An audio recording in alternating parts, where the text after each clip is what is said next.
حقایقی در رابطه با فیل‌ها که اگه آخریو بشنوی آرزو می‌کنی فیل بودی. خرطوم فیل 40,000 ماهیچه داره و با خرطومش میتونه بالای 250 کیلو وزن رو بلند کنه. موقع شنا کردن هم براشون مثل یه لوله تنفسیه. بین جاندارانی که تو خشکی زندگی میکنن فیل بزرگترین مغزو داره که وزن مغزش بالای 5 کیلوه. فیل‌ها پاهای قدرتمندی دارن ولی زیر پاشون نرم و اسفنجیه و میتونن باهاش خطر زلزله یا حیوانات بزرگ دیگر رو از چند کیلومتری تشخیص بدن. فیل‌های ماده طولانی ترین دوران بارداری رو بین حیوانات خشکی دارن که گاهی اوقات به 2 سال هم میرسه. برخلاف حیوانات دیگه فیل‌ها وقتی خودشونو تو آینه میبینن میفهمن که دارن انعکاس تصویرشون رو میبینن که نشون دهنده هوش بالای این موجوده. این موجودات از شاخ و برگ درختان به عنوان ابزاری برای خاروندن خودشون یا دور کردن حشرات استفاده میکنن. بعضی از گونه‌های فیل میتونن مثل توتی صدای کلمات انسان‌ها رو تقلید کنن، اون هم به لطف خرطومشونه. و در آخر عمرن اگه میدونستین که فیل‌ها هم مثل انسان‌ها مراسم ختم دارن و به استخوان‌های رفتگانشون احترام میذارن و براشون سوگواری میکنن. دم معرفتشون گرم. تو هم اگه دنبال یاد گرفتن چیزای جدیدی و پارسوز رو فالو میکنی،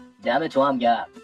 چنگالی که تو رستوران استفاده میکنی قبلا تو دهن هزاران نفر دیگه بوده. چرا همیشه تو خیابون کفتر گنده میبینیم ولی بچه کفتر نمیبینیم؟ اگه حسنی حموم نمیرفته چطور میدونسته که از حموم رفتن بدش میاد؟ چرا میگن طرف زن گرفت ولی نمیگن شوهر گرفت، به جاش میگن شوهر کرد؟ آیا سوپ غذاست یا نوشیدنیه؟ ما که از حموم با بدن تمیز میایم بیرون، پس چرا حوله حموم کثیف میشه؟ اگه دکترا میگن شبهای دیر وقت نباید غذا بخوریم، پس چرا توی یخچال چراغ گذاشتن؟ اگه یکی ریش خیلی بلندی داشته باشه شبا میذارتش زیر پتو یا روی پتو. بالاخره سالی که نکوست از بهارش پیداست یا جوجه رو آخر پاییز میشماره.